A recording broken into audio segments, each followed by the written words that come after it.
Hello and welcome to another Pace Setters Tongue Tie Off podcast with me, Cody Winnell, and Jason Bonington, blowing kisses. Bon.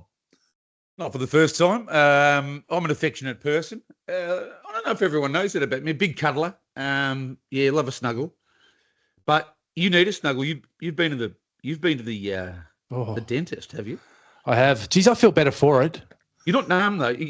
No, I'm going to be numb on the 17th. They said to me on the way out, we've got 2 fillings to do, right? A couple of fillings. Yeah. Would you like the dentist works Wednesdays and Thursdays? Which would you like? And I said, give me Wednesday. I didn't want to turn up on the Thursday pod with a mouth just sort of dribbling. Doing the Kramer. Kramer off, what was that episode, Bon? Remember Kramer? They go down to the, was it Florida? No, they don't go to Florida. No, he goes to that charity function. Yes. What is that? You couldn't get away. Bryan Cranston played the dentist for Breaking Bad, didn't he? He did. Yeah. And remember, Kramer goes to the dentist, gets all his face puffed up, and they think that he's, he's just doing really well, and they want to have him along to this charity night because he's so independent, is what they say. And they say, "Oh, you're very independent." Yeah. He says, "I really am." It's a great episode. You couldn't get away with that episode nowadays, Chase. There's a few Seinfeld episodes, I would imagine, but the world is poorer for that fact, I would imagine, Codes. But we can discuss cancel culture another time, maybe. Well, we will. We'll do a segment on it at some stage. I can feel it. The other show that I don't reckon aged 12 times, I know, yeah. At least, yeah. J-Bon. Yeah. How I Met Your Mother. That hasn't aged all that well either.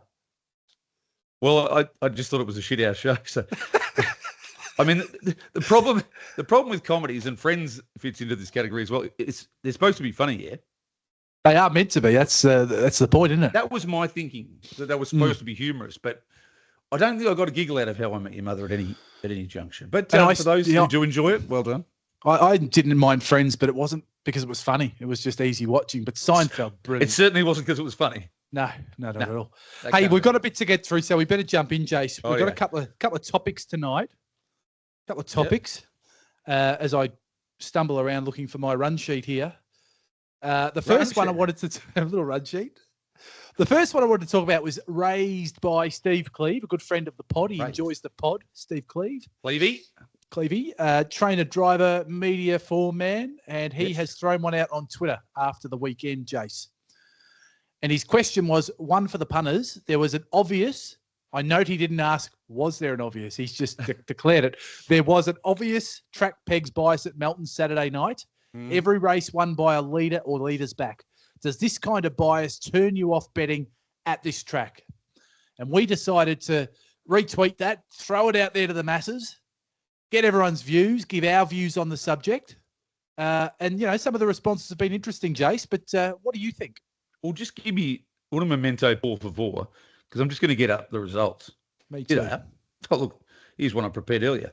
So, as a matter of fact, I think we discussed, was it last week or 2 weeks ago, Codes, that it was a funny sort of night at Melbourne because only 3 leaders out of I think it was 10 races on that occasion, won.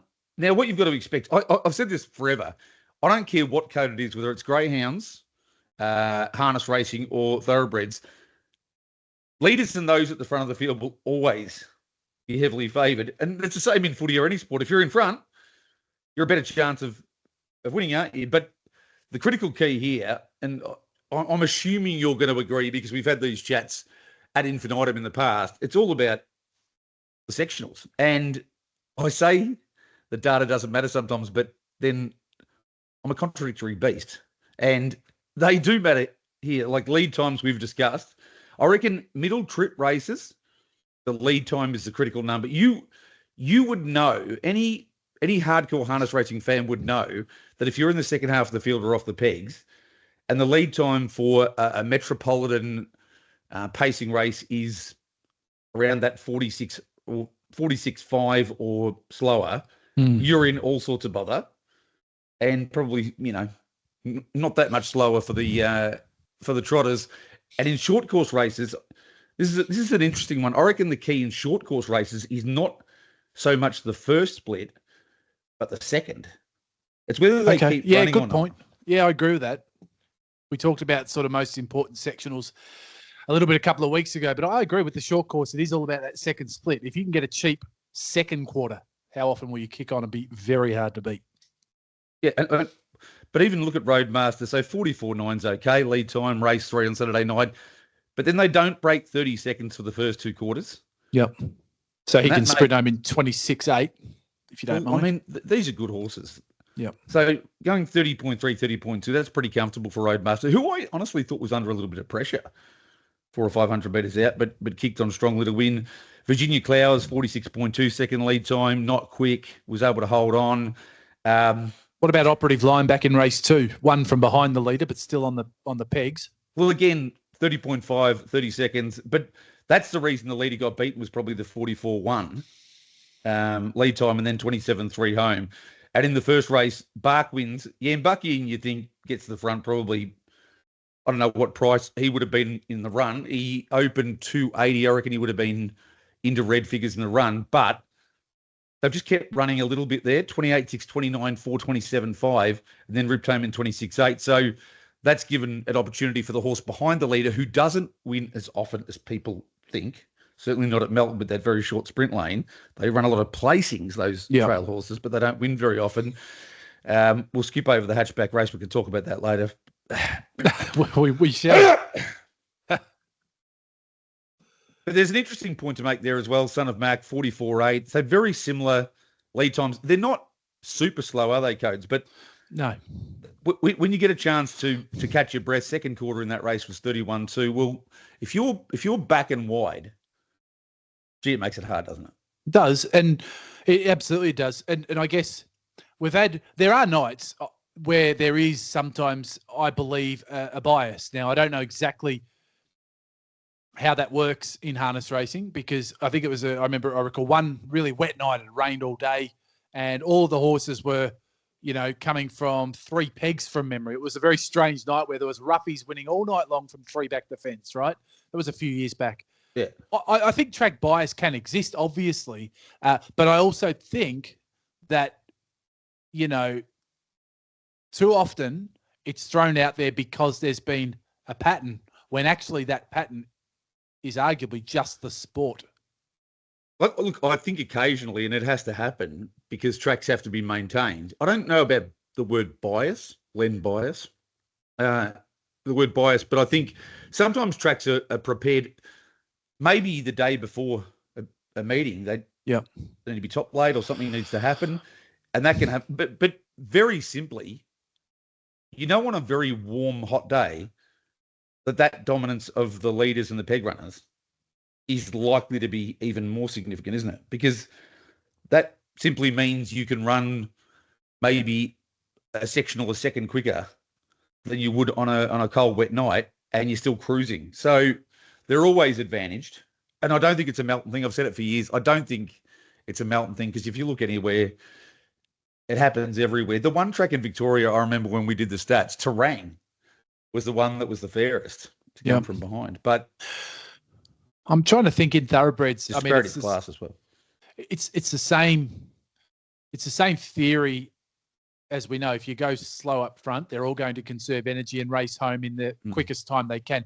Maybe in thoroughbreds, there's different sort of ability bands among each horse, or maybe there's not. In harness, I know you've always, Jason, been of the view that especially as we modernise and as more horses are able to sprint the same sectionals largely, what happens if you've all conserved your energy to the 800? How can anything make up? Because what do you need to get from behind the leader, right, in the straight? Do you have to sprint? Like, how quicker over 400 the last quarter would you have to go quicker to win from behind the leader? Oh, you've got me here. Second, 1 point. What is that? No, not a like second, half. No, like under that. But I mean, if anybody wants to do the equation, it's pretty easy, isn't it? You do the full time sectionals, the meterage. I don't get caught up in that too much. But what you do need at Melton and every track, but you've got Cranbourne. They've got a sprint lane that's a lot longer, and you can fit a Mack truck through it, and you've got time to wind up. At Melton, if you're behind the leader, you need to be able to pick up very quickly, generally speaking, to win. But I just wanted to raise one other quick point before we leave this. And the What's Up Party Time hatchback race is an example. Now, what Kate Gath, Jesus, it's heartbreaking for me. Not for me. I feel what Kate Gath was trying to do here, 29.6, 29.4, 27.9, the start prior, it was a little bit of the Go-To Slow Club and Imperial Monarch got to What's Up Party Time. One tactic that I reckon drivers underuse is, yes, going slow will likely lead to leader and peg domination. But if you go nice and quick, you know that old rubber band theory? Never heard that one?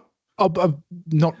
Basically, refresh my memory. If you go quick enough and you're too far back, the rubber band snaps. You can't, you're trying to keep up. Yep.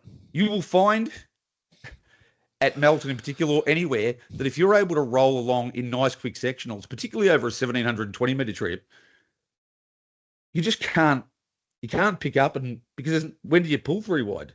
Yep. The race is nearly over by the time you get there. So that race was a great example because What's Up Party Time was probably going to win the race. Hatchback's in behind the leader, perfect spot for when the trouble occurred. And you see some very good horses here who just, He's All Muscle is a star, we know. Yep. Harry Stamp is a very, very good horse and now seems to be getting back to his best. But it is so hard to actually make the ground if you go quickly. So there are 2 ways that you can get leader and peg domination. But as far as I'm concerned, from a punting perspective, I don't hate it. I understand from the spectacle perspective where Steve Cleve's coming from. And I love Clevey. But my oath. When I'm spending 5 hours doing maps, you kind of want a few things to work out sometimes, Cades. Yeah, and before we close this off for good, that was my last point I wanted to ask you about. Is it even a bad thing, that pegs domination? And it's not a domination. It's just the sport. I've always believed that to be harness racing. The rails is the shortest way home is one of the oldest sayings in racing, any code. But there's that predictable edge that you can get in harness racing, Jason. Does that actually give harness racing an edge as a punting sport over the other codes? And I know you and I have often said yes, but there are many out there who disagree with that and say, no, I want each way odds the field. So I don't want to be like, woe is me and we get bullied all the time in harness racing, but I'm amazed when I watch thoroughbred punters be held up all the way up the straight and they just forgive it and go, oh, we had no luck, we got on the wrong leg and we'll go to the next race. But when a horse is caught 3 poles and never gets out, they go, oh, you can't, in a trust, you can't get out. That he's just locked him away. But it's not like that. In fact, in all 3 codes, you want to be somewhere near the head of affairs. I agree with you totally, and I agree that there is a massive edge being able to do your maps and have that predictability. The problem is, and we've tried over the years, but you've got to scream it from the rooftops, don't you? So punters understand. If you're willing to spend 10 more minutes on this race than the punter at the pub, you have got a significant edge on them. Beautiful segue, because we used to have this thing called the Tuesday Tutorial, which was a fantastic segment, Jason, which was all about educating the punters and screaming it from the rooftops about how good this game is.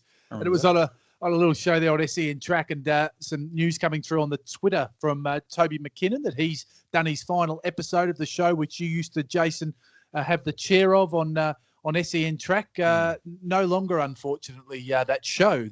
And that shocked me a little bit, I must say. Well, I don't think either of us fully, completely, totally, utterly know the machinations behind why it won't be going forward. But look, it's sad. I try not to get too sentimental about these things. But during the pandemic, I have got no doubt whatsoever that we recruited a lot of people who weren't harness racing punters. They were listening in, and then they'd listen to Bensley or more recently Gareth Hall afterwards, and they got ingratiated in the stories that. This is all I've ever said, that if only we can get the story of harness racing out and the punting education, that we can recruit people. So I don't know why it's not there anymore, but I tell you what, it's going to leave a gaping hole, and it means that you're going to have to quit your job pretty soon so that we can do this. We can do this 7 days a week. I mean, really, it was a magnificent little opportunity for us, wasn't it? I know it's sad to see it go. Yeah, it was. And especially, look, during those COVID times, especially, Jason, when it was really starting out, it was recruiting a new audience because they were people that hadn't engaged with us before. They hadn't engaged with harness racing Victoria. You've met them, haven't you? I've met 100%. Them. I know them. Who've bought horses. And we hadn't met them prior to that show, though. No. They weren't rocking out to Melton. They weren't following on the other network. They weren't, cottoning onto our content. So, look, I think it's a shame. I don't know, obviously, why that was made. HRV does have some tough decisions to make at the moment. That's fully understandable. They've made that really clear. I just think it's a shame that we lose content, because the game needs content. It needs to be able to tell its stories. And if you lose too many of those avenues, then that's not good for the future, obviously, going forward. But we don't know. Maybe we'll see some more content on the other station, on RSN now, Jace, as a result of this. Who knows what's happening behind the scenes? But it was a bit of a shock to me to see that show was no more, and I think it is a bit sad, because yourself and others have put a lot of work in behind the scenes there over the years with that show, and I think the audience will miss it. And if they could all jump onto this pod, please, at least they can get their fix. It wasn't that hard to maintain it, and I won't labour the point, but I know cost-cutting measures and all the rest of it. Whether we should be in this position anyway, I would argue we don't need to be, but we are. But you don't want to kill the relevance and the broadcast opportunities, because you just can't. You can't lure people in. You can't seduce them to the sport if they don't know much about what's going on. So who knows? Who knows what's going to happen around the corner? But if we lose too much of our broadcast, or too many of our broadcast opportunities, it's a long climb. 100%. And Des Downs, we've got a question now to finish off this intro segment. Question from the audience, your mate. Des Downs asks, how does HRV entice more young people to Saturday night meetings at Melton? And it's one of the age-old questions, isn't it, Jace? How do we engage young people to actually want to? Des is asking to get them to the trots on Saturday nights. But I wonder if he means either engage them offside or actually get them to the track.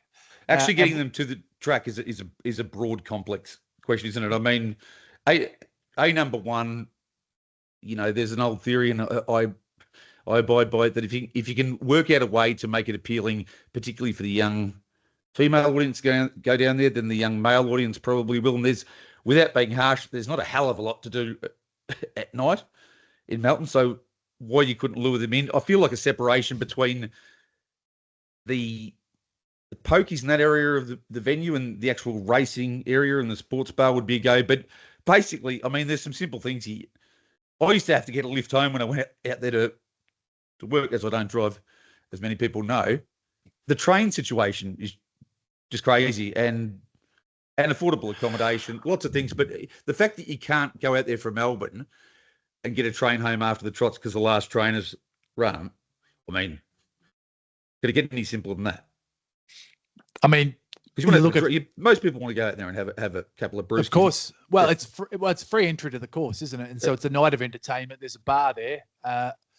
That's what's going to, bring the young punters in. It's funny though, isn't it? Flemington, during carnival time, they put on extra trains for that exact reason, so that at the end of the Flemington race day, they're all going home on the train. So you're right. It's a massive disadvantage to not have that way of getting people home. It possibly starts, J-Bon, with a shuttle bus even, you don't just put on a random shuttle bus to say, all right, just put it there and see what happens. You've got to plan this a bit. Maybe you've got to start by targeting. I used to say, maybe go to the Gallops and say, hey, who wants to kick on after the Gallops, get a bus load out to the trots, and the bus takes them back into town and they can go on with their night afterwards. But, it's about getting people, I think, if you want to convert people to the sport, you've got to find a way for them to fall in love with the sport. I'll just give you a quick one. There was all this talk a while back, wasn't there, about dropping track and maybe coming back to Melbourne somewhere, showgrounds, yada, yada, yada, never happened, right? But I've been a big advocate that there's 4 Melton meetings a month on a Saturday night. One of them should be the premier meeting of the month, right? And that's where, if you're going to go to the expense of putting on a shuttle bus, do it that night. And then if people have a good enough time that night, they might work out another way to go on one of the non-premier nights, or you try and make your money out of that one night a month. That one night a month could have a Punters Club live show hosted by people who want to do that. Could have some drink specials, a bit of a meal special. Promotions on it. Promotions, you get a ticket. a number when you come in the door, and if that number wins, you get a free pot or you get something.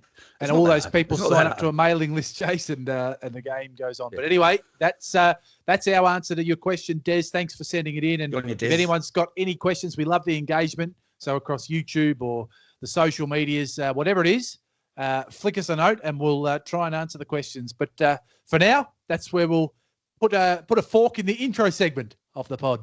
God bless.